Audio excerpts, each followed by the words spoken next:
नमस्कार। आज हम एक बहुत ही दिलचस्प लेख के कुछ हिस्सों पर गहराई से बात करने वाले हैं। इसका शीर्षक है विनम्रता से परे, बड़ी बिल्लियों की बातचीत शैली। और ये लेख ना प्रभावी संचार मतलब इफेक्टिव कम्युनिकेशन के दो बहुत खास सिद्धांतों पर फोकस करता है, खासकर सामाजिक और पेशेवर माहौल में। हाँ, बिल्कुल। ये बड़ी बिल्लियां और छोटी बिल्लियों वाला जो कॉन्सेप्ट है काफी सोचने वाला है। तो पहला सिद्धांत है भाषा का सीधापन। थोड़ा इसको समझते हैं।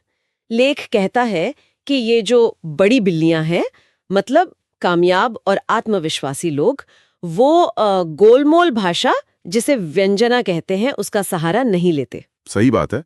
वो लाग लपेट नहीं करते, जैसी बात है वैसी कह देते हैं। हाँ, बिल्कुल। और ये देखना बड़ा जरूरी है कि यहाँ मुद्दा सिर्फ बेबाक होने का नहीं है, ये स्पष्टता के बारे में है, क्लैरिटी।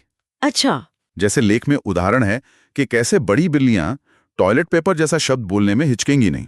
हाँ, मैंने पढ़ा। जबकि जिन्हें लेख छोटी बिल्लियां कह रहा है वो शायद बाथरूम टिश्यू जैसे शब्द इस्तेमाल करें। हाँ। तो ये दिखाता है कि सीधी भाषा जो है वो आत्मविश्वास और एक तरह की बराबरी का भी संकेत है। अच्छा, बराबरी का भी कैसे?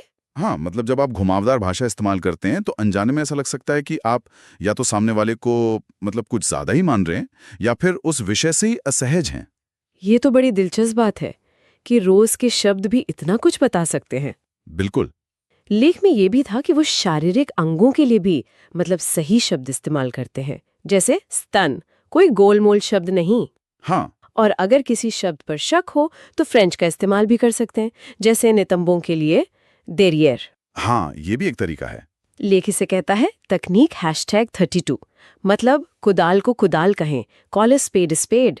बिल्कुल, ये सब उसी बात पर जोर देता है, स्पष्टता, सीधापन, और लेख इसे आत्मविश्वास से जोड़ता है। तो ठीक है, सीधी और साफ भाषा एक बात हुई, लेकिन ये लेख एक और चीज पर बहुत जोर देता है, एक ऐसी आदत जो छोटी बिल्लियों की पहचान है, ऐसा लेख कहता है, और वो है चिढ़ाना, दूसरों का मजाक उड़ाना। हाँ, ये दूसरा पॉइंट बहुत अहम है, टीजिंग या मजाक उड़ाना। इसमें एक डिनर पार्टी का उदाहरण दिया है। मेजबान लुई टोस्ट उठाते हुए थोड़ी शराब गिरा देते हैं। हाँ, वो किस्सा। तभी एक मेहमान जो किसी नए आर्ट डायरेक्टर के साथ आई थी, वो मजाक में कहती हैं, लगता है आपको कोई तकलीफ नहीं हो रही है, मतलब इशारा कि वो नशे में है। और उस एक लाइन से पूरी टेबल पर सन्नाटा छा गया, है ना? हाँ। भले ही कहने वाले का इरादा हल्का फुल्का मजाक का रहा हो, लेकिन मेजबान के नशे में होने का, वो भी सबके सामने, इस तरह मजाक उड़ाना ये एक बड़ी सामाजिक गलती मानी गई। भले ही वो थोड़े नशे में थे भी। हाँ, चाहे थे भी।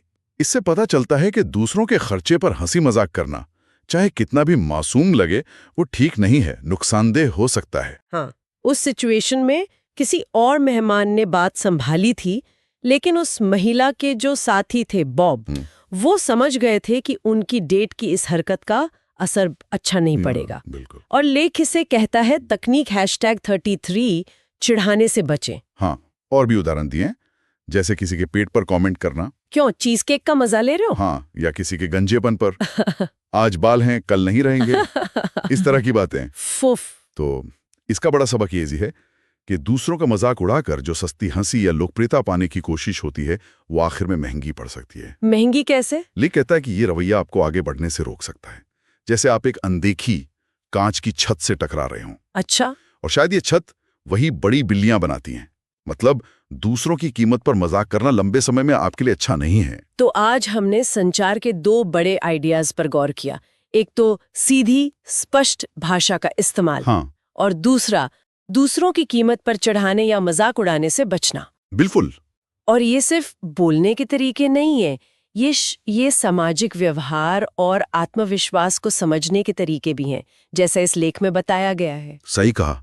और ये एक जरूरी सवाल भी खड़ा करता है कि संचार की इन अलग अलग शैलियों को पहचानने से क्या हम अपनी बातचीत को और दूसरों की प्रतिक्रियाओं को शायद बेहतर ढंग से समझ सकते हैं। इस पर सोचना चाहिए। हाँ, ये वाकई सोचने वाली बात है।